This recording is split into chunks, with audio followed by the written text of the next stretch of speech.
It is 11:23, and I'd like to call to order the meeting of the Finance-Auditing Committee on Thursday, June 26, 2025.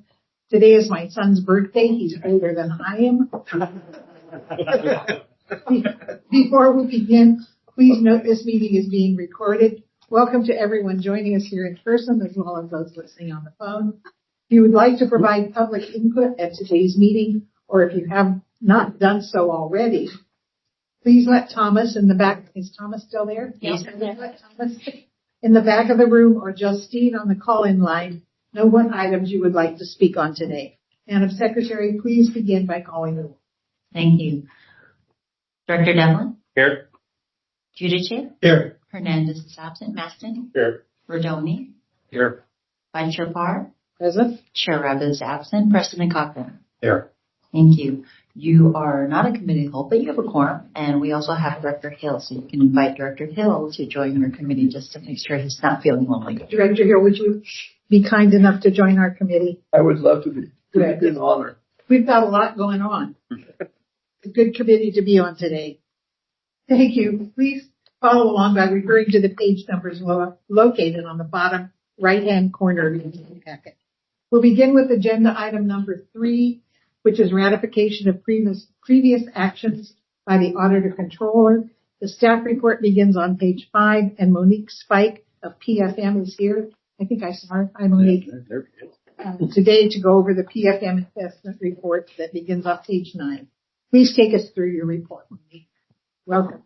Good morning, everyone.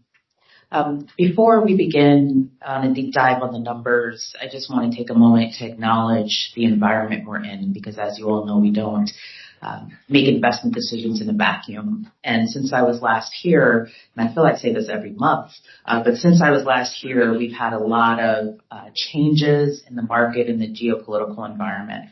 So just to set the stage for us, we are dealing with, as you know, tariffs, on again, off again. We're coming up on a big deadline, July 9th, in terms of the EU block of tariffs being implemented or not implemented.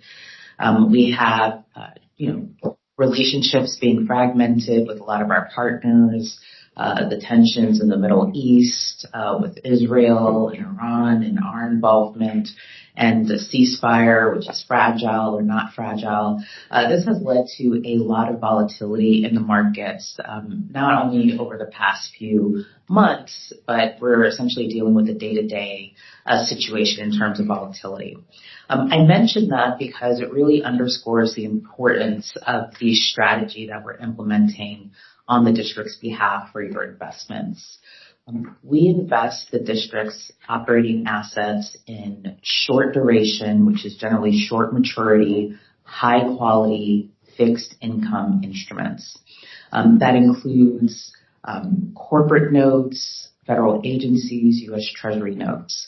The strategy that we're implemented is grounded in the foundational principles, which are preservation of your capital, ensuring that you have enough liquidity to make operating needs, and then lastly, seeking investment income.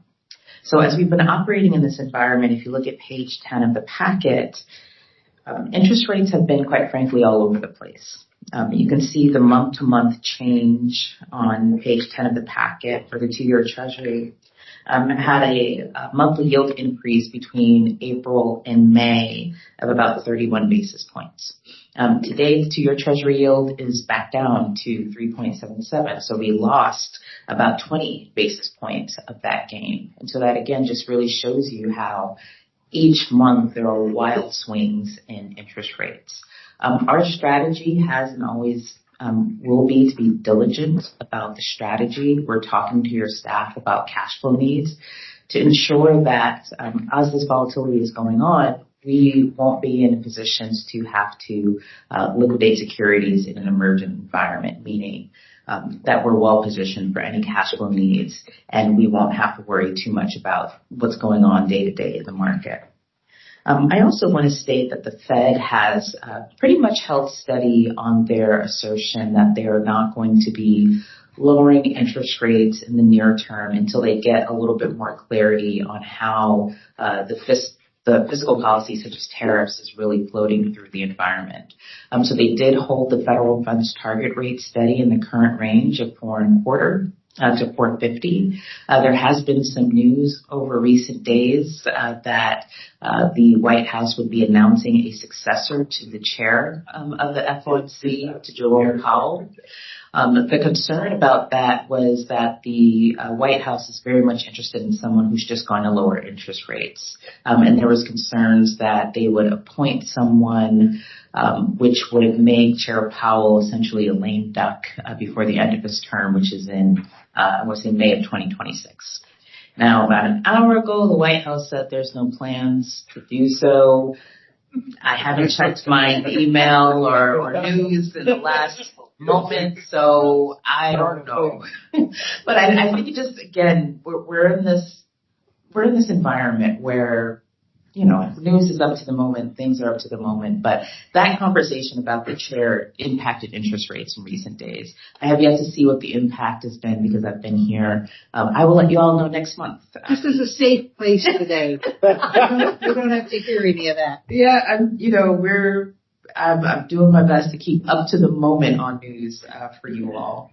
Other things, you know, the employment environment is a little bit fragile right now. I think businesses are still investing and I think being cautious. So there's a number of layoffs as people try to get a sense of what their operating costs are.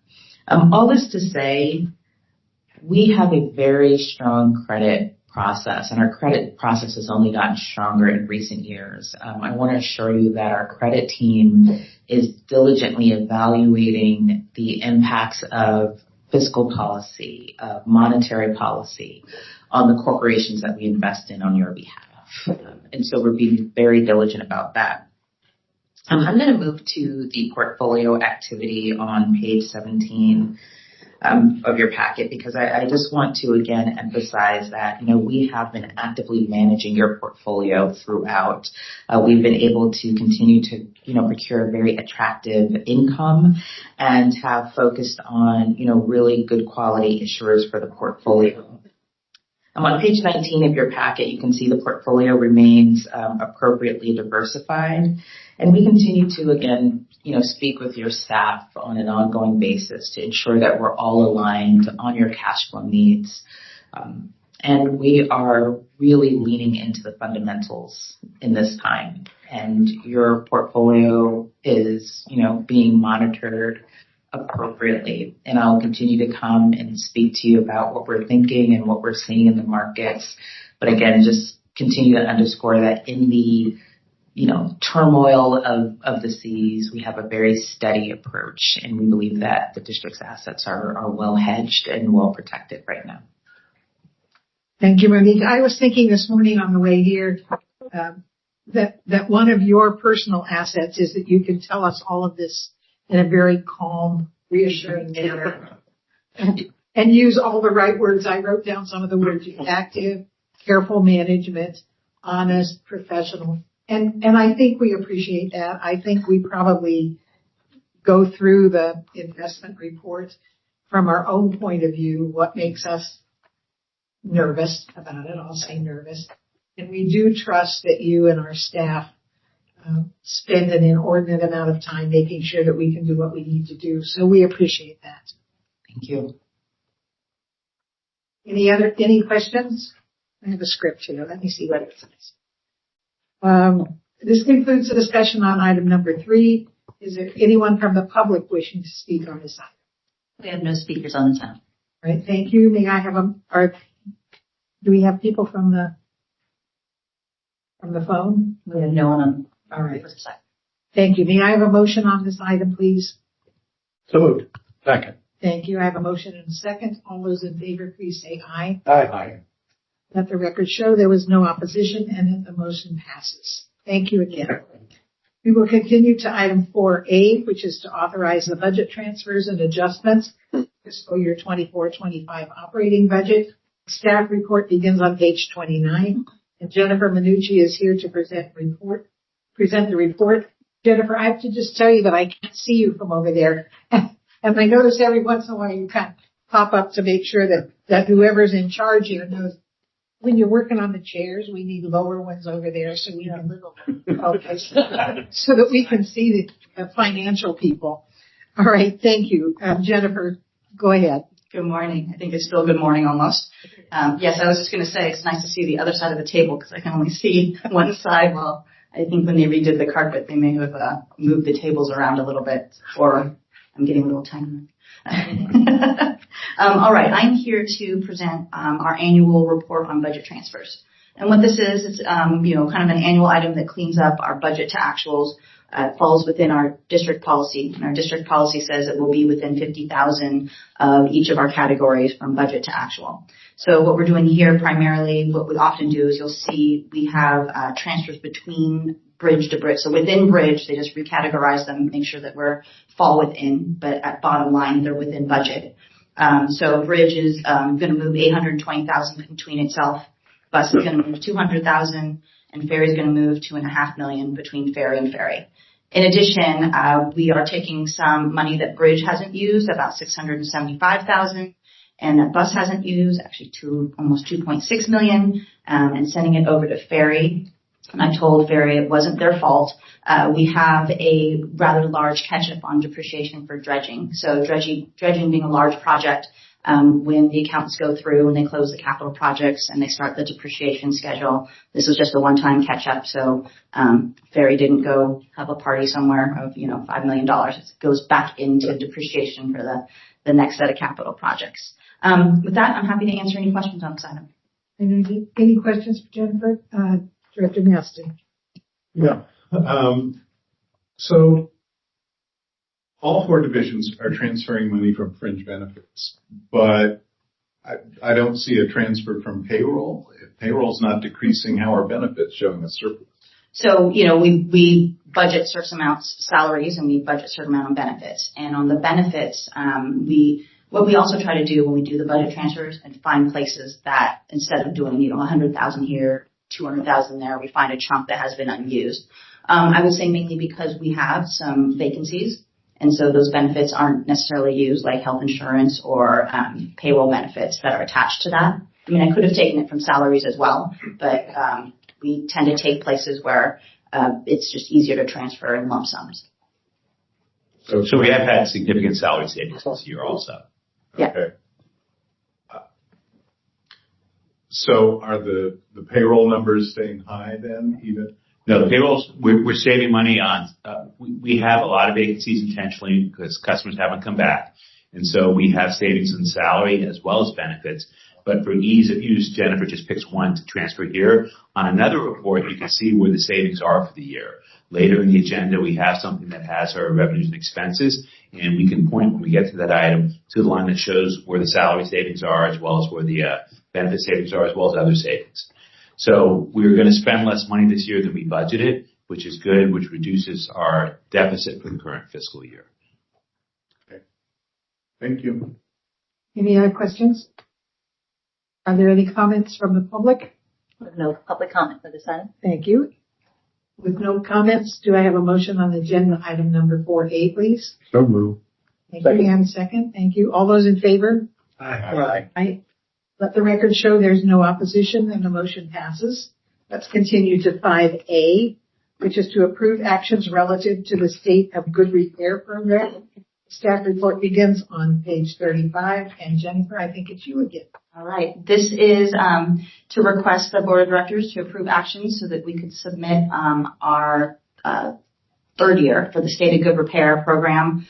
This is part of the SB1 funding of $50 billion in total overall, and we are requesting to approve our submission for our Ferry Division Capital Project 2443 for the San Francisco Ferry Terminal, the West and East Berth Rehabilitation. So for the fiscal year 25-26 submission, this will allow us to utilize $1.7 million in FY 25-26 toward this project. Happy to answer any questions on that as well. Thank you. Are there any questions on this item for Jennifer? May I have a motion? Or is there anyone from the public wishing to speak to this item? Speakers on this item. If not, may I hear a motion to approve? So moved. Second. Are there any objections? Can we do it that way? Mm-hmm. In that case, the motion passes. Thank you very much, Jennifer. Next, we have an item on the renewal of liability and property insurance. Kelly, you've been here for a long time. You came in early. That's okay. It took me a long time to get here for you, so it was important. All right. Thank you. All right. Would you please give us your report, please? Sure. So this request is for the directors group. Could you guys hear me? Is this on? It could be a little. Oh, there it is. Okay. There we go. So this is the annual renewal of the liability and property insurance programs and for the board of directors approval. And this consists of 8 liability policies and 3 property policies. And so I'll give you a quick summary and then I'll go through them like I normally do to see if you have any questions. Each beginning of the year, Jennifer's team reaches out to our brokers to get an estimate so that they can have an idea of what the policies are going to look like. And their estimate for this program was going to be about a $500,000 increase over our premiums last year. And I'm glad to tell you that today I sit before you with a $78,000 increase. That's it. So phenomenal work by our brokers and the partnership we have with them and the carriers that we work with. And so the new premiums will be about $6,045,000, and we'll get to that as I go through the 11 different types of policies so that if you have any questions. So we're recommending approval of our excess general and automobile liability coverage. And those include also our public officials, our employment practices, and terrorism risk insurance.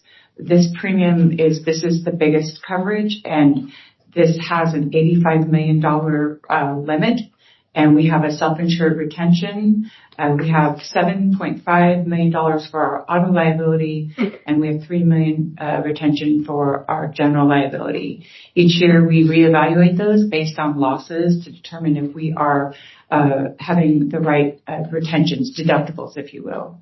And so that current renewal for that particular policy is $4,415,324. The next renewal is for our excess workers' comp and employers liability. I have adjusted the self-insured retention on this program twice now because about 99% of our claims are well under the retention. And so we saw significant savings when we initially increased it, and the savings stayed the same this year as well. So our self-insured retention for excess workers' comp is 1.25 with a $25 million limit, and the premium for that is almost $410,000. The next coverage that we are renewing or binding is the public officials employment practices liability, and that in program they all have except for one, they have 1-year terms. This is a $2 million incurrence aggregate and has a self-insured retention of $250,000. And this annual renewal is about $140,000, $139,736. The next line of coverage is for our fiduciary liability insurance, the OPEB trust, and this is with the Chubb Insurance Group. Again, another 1-year term. This does have a $5 million limit with a $25,000 deductible, and the renewal is $15,000.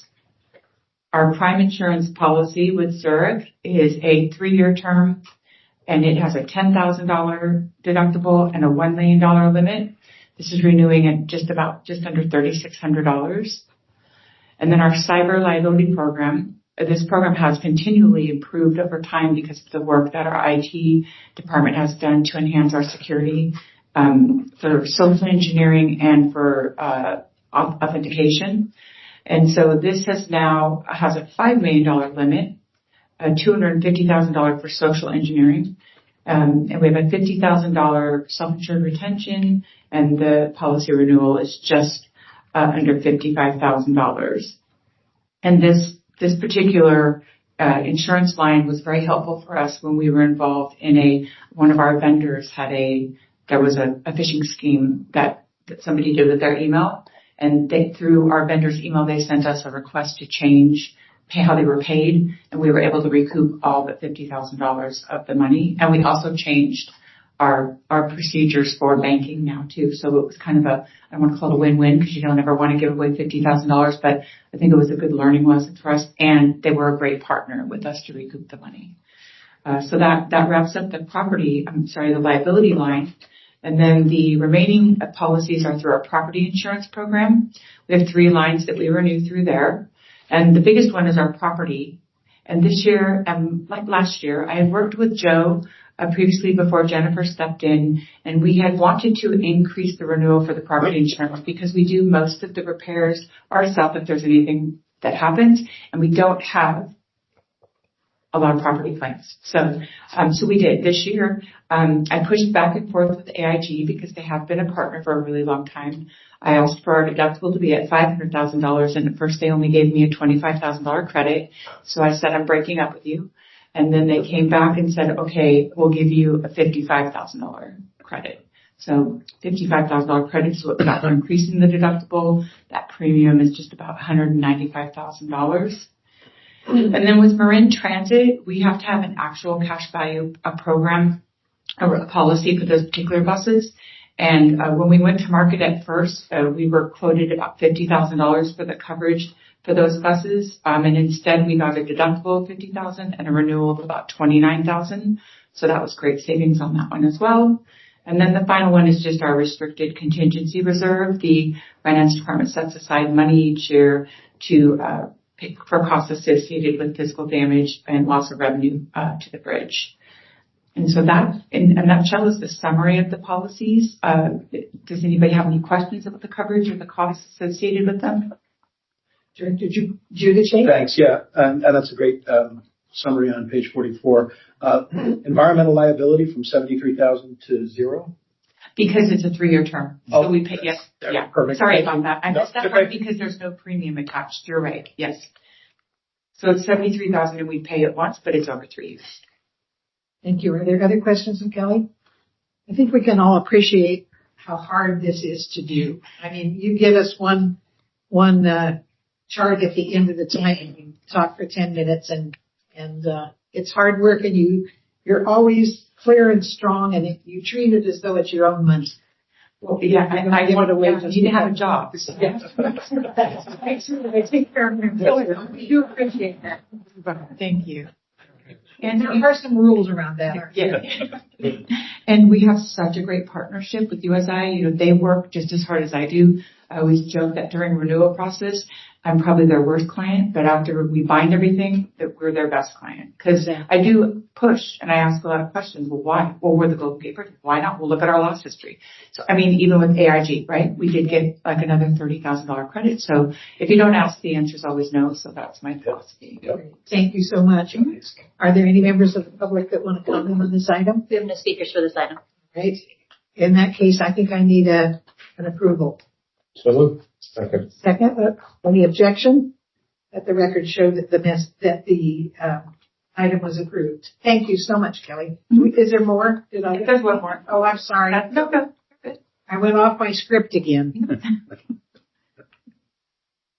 Go ahead. Okay. So now I'm here to ask for the committee to get approval from the board of directors to execute the professional services agreement relative to proposal number 2025D-031.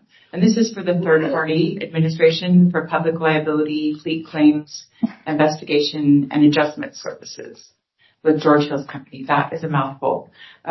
So we went out to RFP for our general liability and fleet services claims. And I believe that we went out to bid in February, or on March 19th, we issued the RFP. We had 3 respondents when the RFP was issued, except only 2 were found to be responsive. And after we did our scoring, the group selected George Hill's. They are the incumbent. We did agree to a 3-year term with 2 additional 1-year option terms. And so I'll give you the summary of that. Obviously we are self-insured for our liability claims up to $2 million.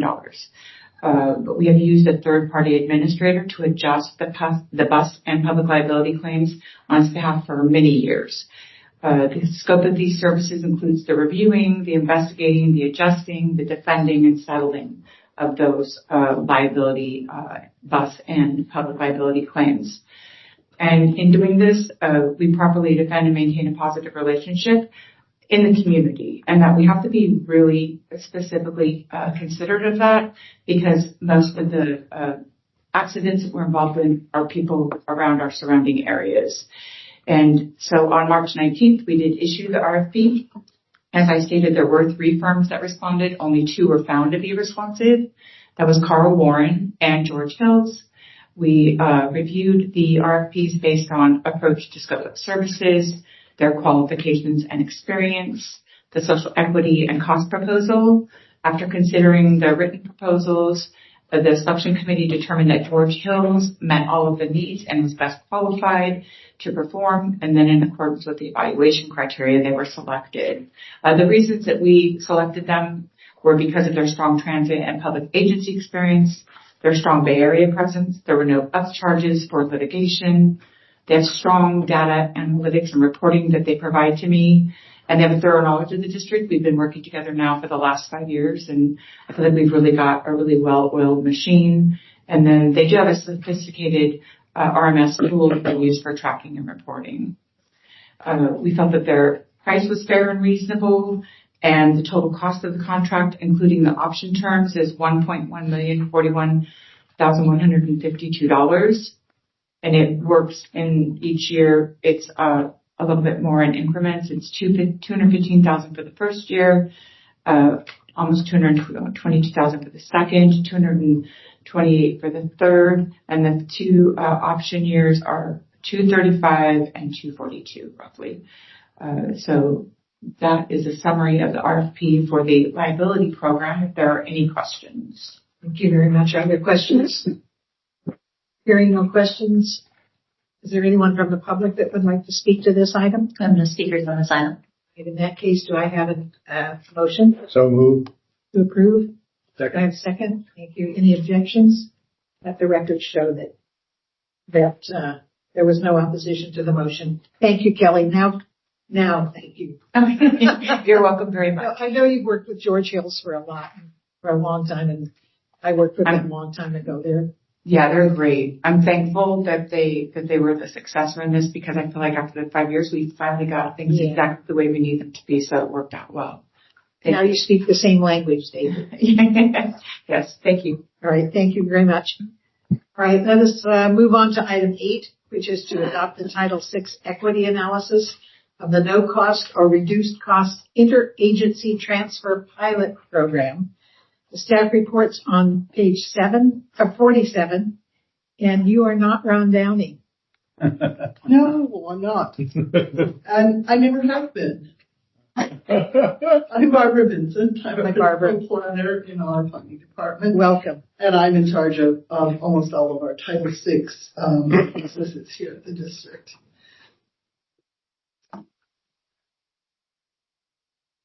Good morning, all.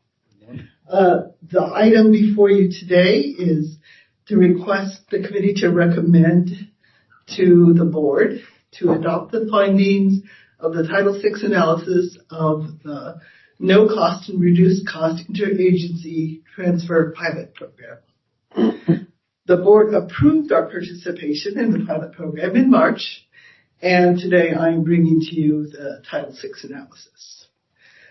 The analysis, which is included in your agenda packet and has been vetted by our attorneys, demonstrates that the pilot program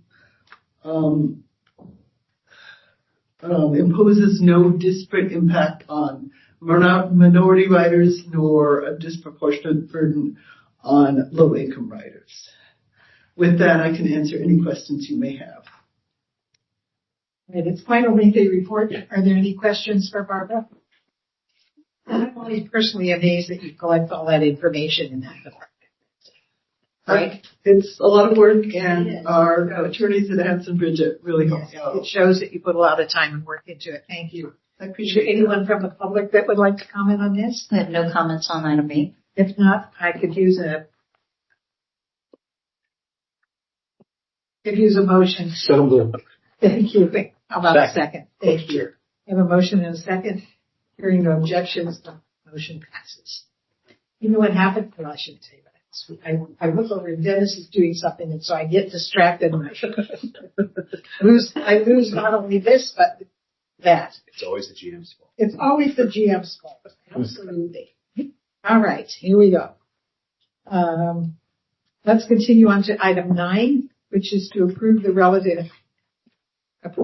actions relative to the execution of the Fourth Amendment contract number 2014 FT19, collection of parking fees at Larkspur Ferry Terminal with Parkmobile USA Incorporated and Parkmobile LLC.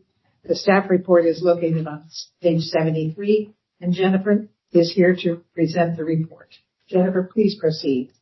Hello again. This item is a request for an amendment to a contract with Park Mobile, which is your provider for parking in the ferry lots in Larkspur, as well as partially here. I was going to say partially because we have 2 different types of technology here at the bridge. I'm here actually because I was your project, some of you remember I was your project manager to start this pilot project. So this was in 2013. So we started a contract with Park Mobile, which if you've been over to Larkspur is, a handheld app to pay for your parking when you're at the Larkspur Ferry. And it was, originally, a 5-year contract. In 2019, we're about ready to assess kind of the new technologies that are out there and kind of look at what our parking program's been doing. And then of course COVID hit. And so when COVID hit, we kind of took a pause because basically we didn't intend for not to have anybody parking. I think we had, less than 100, parking at any given time. So we did an amendment in July 2020 with basically, Park Mobile as an extension because of the usage. We weren't really quite sure what was going to happen and it severely declined. Last year, again, we were picking it up. We're going to reassess it, look at the overall program. And Park Mobile came to us and said that they were no longer going to support our monthly program, which is our workhorse in Larkspur, quite frankly.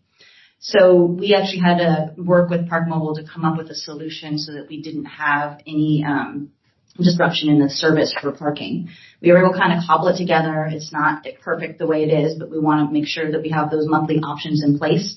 So we are here to request a 4th amendment so that we can actually get down to the assessment of the program, do some scope changes, come back to you and kind of reassess the technology. The good news is actually in this particular amendment, we'll be reducing most of the transactions from 45 cents to 25 cents. And that'll be like a 37% decrease. So that'll be savings, for our costs, as well as we're going to be taking the credit card processing in-house because we actually have some better rates. So this amendment, with those scope changes is what it will do here. And, that we think overall right now based on its current usage, it'll cost us $80,000. But again, this is a revenue generating contract. So, we make money on, everything, every time they buy parking. I do want to also give a huge thanks to Jennifer Doherty, who's our program manager in Ferry. She has actually been working on this to basically clean it up, and it's been on a pause, and we've had several account manager changes with Park Mobile. So I really want to give her a big thank you for getting both this item together and keeping the program afloat. With that, if you have any questions, I'd be happy to answer. Any questions for Jennifer? This concludes the discussion on item number 9.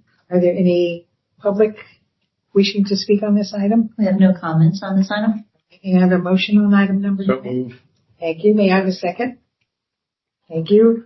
All those in favor, aye, please. Aye. Those opposed? Change it up a little bit. Let the record show there was no opposition and the motion passes. We'll continue on to item 10, which is a presentation update of the 10-year capital plan. The presentation is located on page 77, and Jennifer is here to begin the presentation. I'm actually going to introduce this item and close this item, so just as a precursor. This is a presentation on the 10-year capital plan. As you know, last year, Lauren, right, that I'm going to introduce in a minute, is going to run the clicker. So last year, the board adopted a strategic plan of 39 initiatives. And one of those initiatives, the strategic plan, is Initiative 29. And that one is described as to develop a 5 and 10-year capital plan based on current project delivery abilities. So what we've done over the last summer is taken steps to address this initiative by doing a significant update of the existing 10-year capital plan, and that's what we're going to be here to present. A little background, the 5 and 10-year capital plan is used to be a vehicle for the district to plan our capital projects over time and used to plan funding as well as resourcing. The 10-year capital plan is a living, breathing document. We update it annually. It's a compilation to improve the state of the district's assets. As you know, these projects are typically high cost and they span over multiple years. Over the years, we hadn't really looked at the plan holistically in a while, so that's what we were doing this last summer, and also to work on this initiative 29. And through the update, through this kind of overhaul, as I'll say, some of the main things that we were doing is we were making sure we were removing any kind of redundant projects or things that have already been done and through other projects. We're adding missing projects that took a lot of time. They did a huge facility assessment that you'll hear about. And then we really wanted to clarify and consolidate some of these undefined capital projects, grouping them with other similar scopes of work. So just kind of bringing that capital plan together, making sure the resourcing, timing all works. And as I stated last month in the budget presentation, the updated 10-year plan is already in the proposed book. So that's in Appendix E if anybody wants to see more details on it, but that's what we'll be referring to when we talk about this 10-year capital plan. So with that, I'd like to introduce Lauren DePache. I'm going to always botch it. I am so sorry. DePache. We never needed to say it. Lauren DePache from our budget department, who coordinated this plan and worked with all the departments and divisions to compile a thorough review and update this plan. So I'm going to move over to the side here and let her drive seat. Welcome, Lauren. Thank you. And thank you, Jen, for that introduction. Okay. Good morning, directors. Thank you for your time today as we discuss the revamp of the district's capital plan. It is through the assistance and effort from division staff that today we can present to you a 10-year plan that reflects the needs of the district and achievable goals for project completion. The first phase to update the district's capital plan was to develop projects. Through a series of meetings and assessments, engineering, division maintenance and operational staff, and project managers re-examined old projects and scoped new ones. The life cycles of the assets were also considered, and recurring projects were created to plan for rehabilitation or upgrade. There were a few criteria considerations included to determine the project timelines. To estimate how long each project would take to complete, staff bandwidth and average project duration based on size were taken into account when forecasting project delivery. Higher priority projects were forecasted to start within the first 5 years, and lower priority ones in the later 5 years. Highest priority projects were included in the annual capital budget. To establish priority, the entire 10-year capital plan was prioritized both within each division and for the district as a whole. Prioritization criteria included safety, revenue generation, asset condition, customer service, regulatory requirements, and more.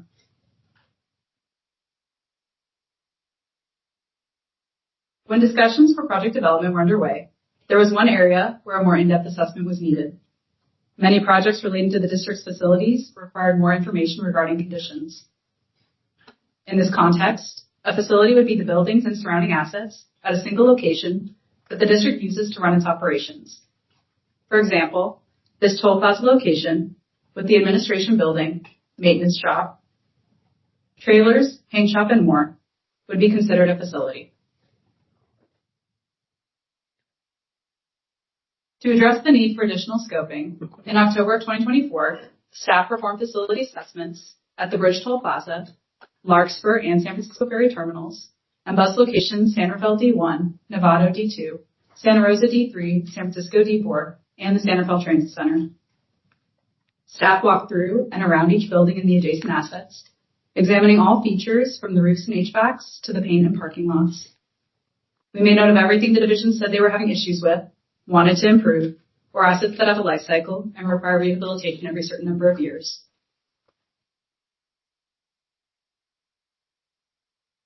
The end result of these assessments, project development, and prioritization shows a $2.8 billion 10-year capital plan. We estimate about $1.8 billion to be grant funded and $1 billion to be district funded. About $250 million relates to the facilities.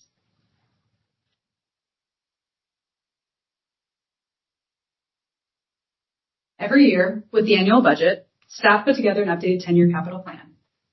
We can take a look at what was approved last year versus the 10-year plan Jennifer presented last month with the next year's proposed budget book. Both the number of projects and cost stay consistent between the two plans, with increases to seismic construction driving the difference. However, another one of the main differences is the distribution of costs. Last year's 10-year plan heavily front-loaded costs into the first 5 years and has few projects accounted for in the later 5 years. The 10-year plan included in the proposed budget for next year shows a more even distribution of project delivery over the next 10 years and includes around $400 million in projects that were identified during project development but do not currently have staff bandwidth to address in the next 10 years and are therefore not shown in this table. If we focus on the number of projects for a moment, we can see that there are 187 in the previous 10-year plan and a similar 183 in next year's. A project can be small, like a $50,000 upgrade to the district's internet, or as large as the construction of the new Sanderville Grants Center. Each count as one project. In the 10-year plan included in the proposed budget, we see that Ferry and district divisions, highlighted in orange, both have the highest and same number of projects, 53, but significantly different costs. Most of the district's projects are information system projects, smaller in dollar amount, whereas the Ferry projects include large rehabilitations to the facilities and vessels, and new vessel purchases, which are around $30 million each.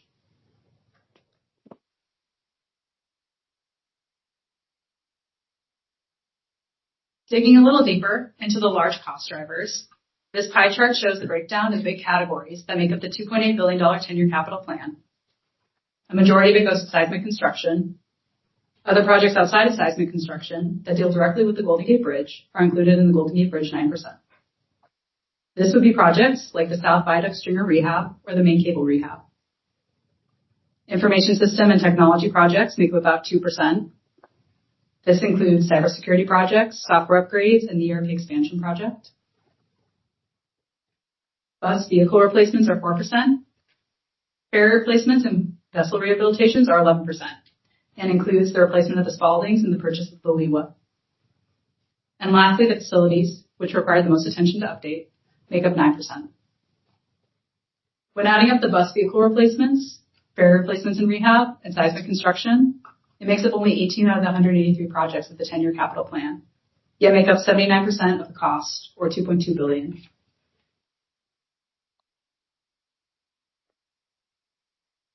And if we circle back to the facility projects, we can see a breakdown of the forecasted $250 million, or 9% of the $2.8 billion capital plan. The three largest portions go to building rehabilitations, ferry landings and infrastructure, and the Sanderville Transit Center replacement. Each building within a facility is also comprised of multiple elements with life cycles. Parking lot repaving, roof replacements, HVACs, and exterior painting is not only currently required at many of the facilities to bring them up to a state of good repair, but also will need to occur again in 5 to 10 years. This process has reminded us of the importance of tracking these life cycles by utilizing our capital plan and other asset management tools to reduce the number of maintenance emergencies, increase the state of good repair of our assets, and adequately financially prepare for the expenses that are to come.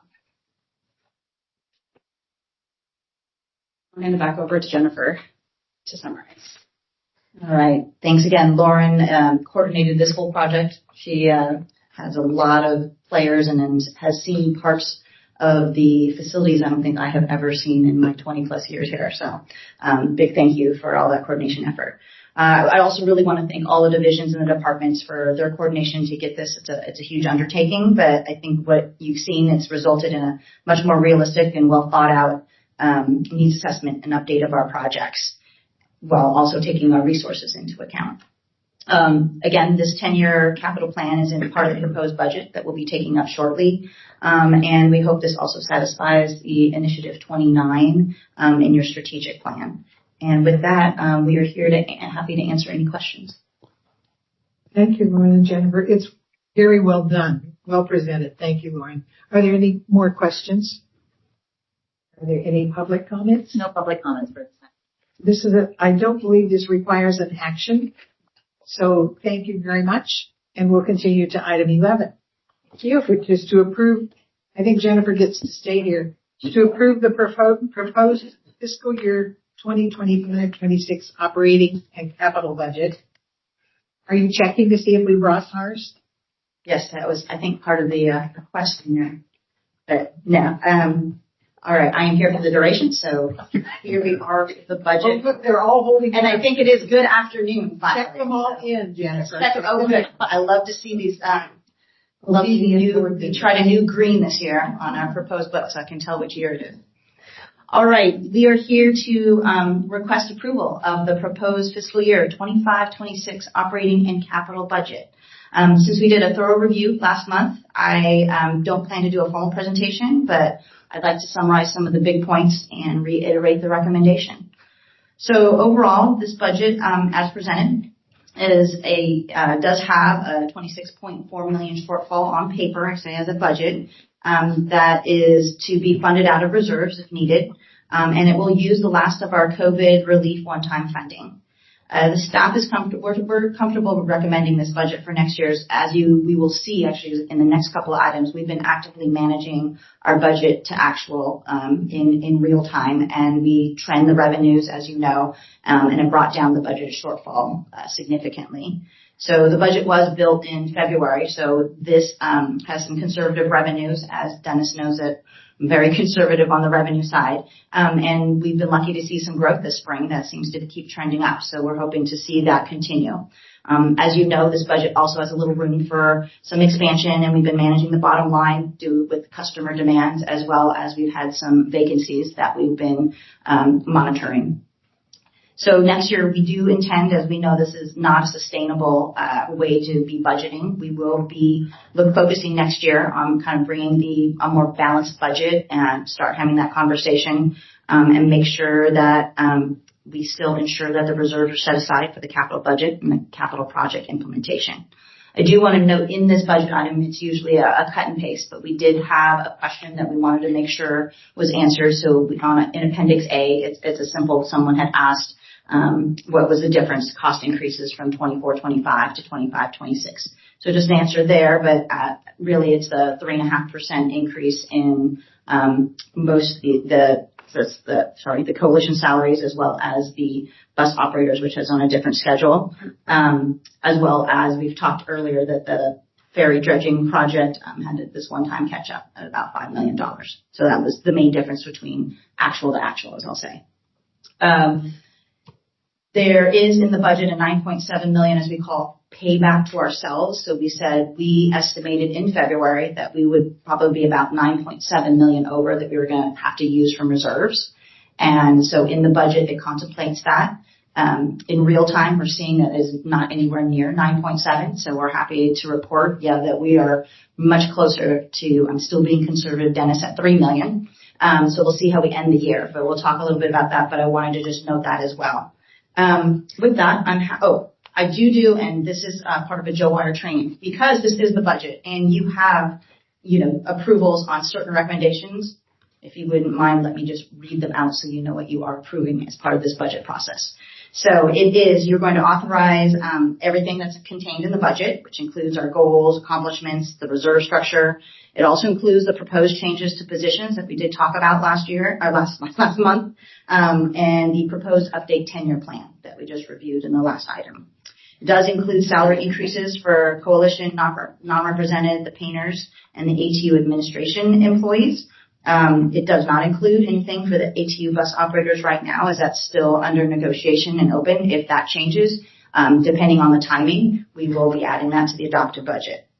It also includes capital contribution for $21 million, and it increases the budget for 8 capital projects for a total of almost $7.9 million to be funded 56% district reserves and 44% with grant funds. Number 5, it authorizes the items that aren't currently in the proposed budget that'll be included in the adopted, and that's just so that we don't have to come back to you next month before the adopted budget is done and we can do our cleanup work. So anything that's been approved as of June 30th, we will make sure that makes it into the adopted budget.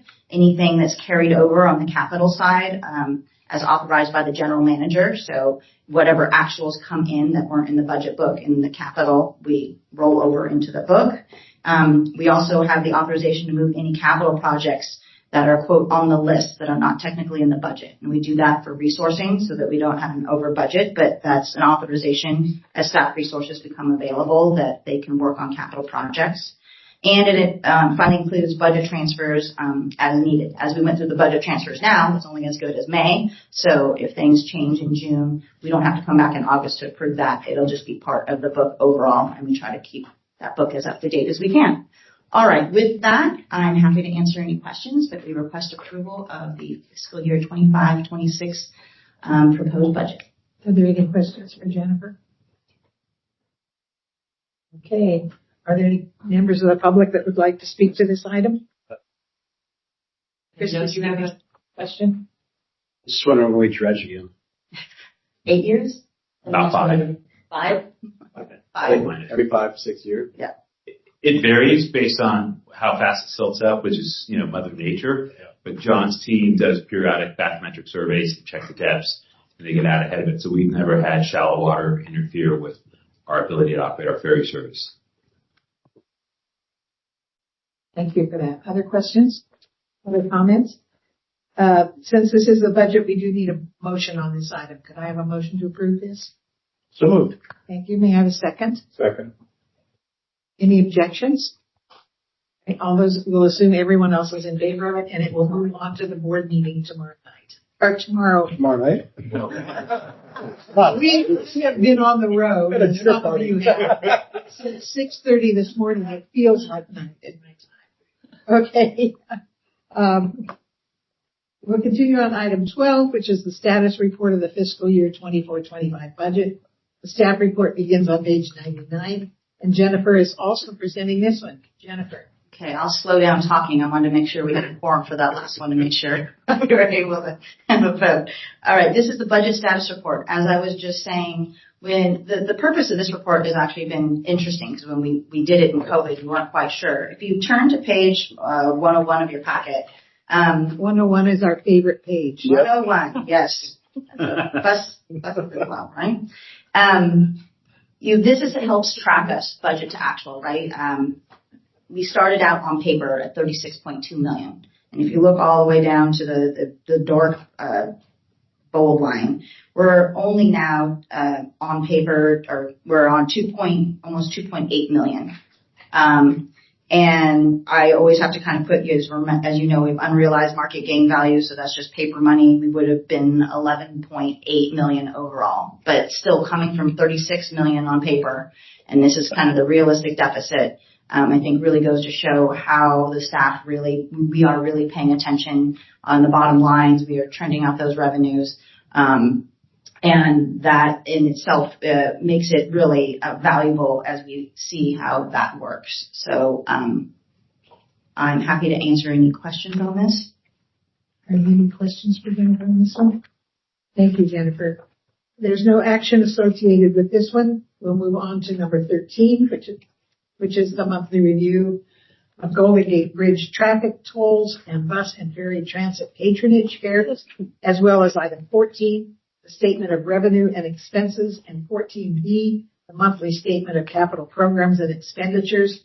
Jennifer, please begin again. Let me quickly run through these. So on page 111, that one's my favorite chart because you can see how the year is going. Overall, all modes are positive, right? Traffic is up 2%, bus 4%, ferry 6%. So we are going where we want to be for the month. Overall, as you can see, bottom line, we're positive.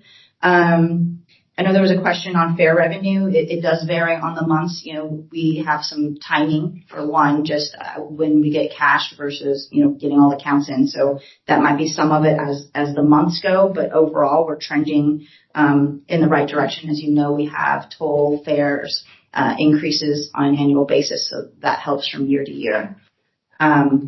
This item, happy to answer if there's any questions on this particular one. Otherwise I'll roll to the next two. Are there any questions on that one? All right, onward. All right, 14A. This one I really like. I'm really excited about this one. So I think we're all on the right committee if we have favorite budget pages. All right, 117. Off. Exactly. It takes a special kind. So I'm glad you're here. On page 117 of your packet, this is what I call kind of the cash flow report, right? So we just went through kind of this budget status report that said projected what our shortfall was going to look like. This is kind of what I call the cash flow. So you can see our year-to-date revenues are $233 million. Our expenses are $234. So as the cash flow or as the bills have been paid year-to-date, we are $1.3 million, have a $1.3 million shortfall, which is extraordinary, starting from $36 million. Extraordinarily positive. Yes. I said excited about this one. Happy. Oh, and I did want to call out. Yeah, I was going to jump in page 119. Page 119. It's responsive to Director Maston's request. So page 119, you can see what the salary budget number was. You can see what the actual is anticipated. So you can see fringe benefits. So you see we have large savings in salaries and fringe benefits, which is why our shortfall is much less than it would otherwise be. And if you're curious, you can go beyond that and see it by division. So we have the summary for the whole district is on 119. The subsequent pages are, bridge bus ferry, so that you can do a little deeper dive if you're so inclined. Thank you. Questions on 14A? If not, we're almost there. 14B. 14B, I don't have any commentary. It's pretty steady. As you know, Seismic is taking a bulk of some of the funding and some of the other bridge projects. And I don't really have any comments on that. If there are any questions, happy to take them. Any questions for Jennifer? I think that concludes the discussions on these items. No actions are required for these, but before we will move on, Madam Secretary, is there anyone from the public wishing to speak on 13, 14A, or 14B, or address the committee under 15, which is public comments? There's no one in the room, but I'm going to ask Justine to see if anybody's hung on the call-in line that might want to speak. So, Justine, I'm going to turn it over to you. Can you pull that call-in line one last time? Certainly. Is there anyone that's joined us that would like to speak? Please use ** to unmute yourself and let me know.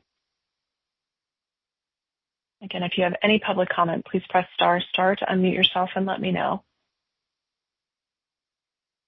I'm not hearing anybody. Thank you. Thank you. We've reached the end of the agenda.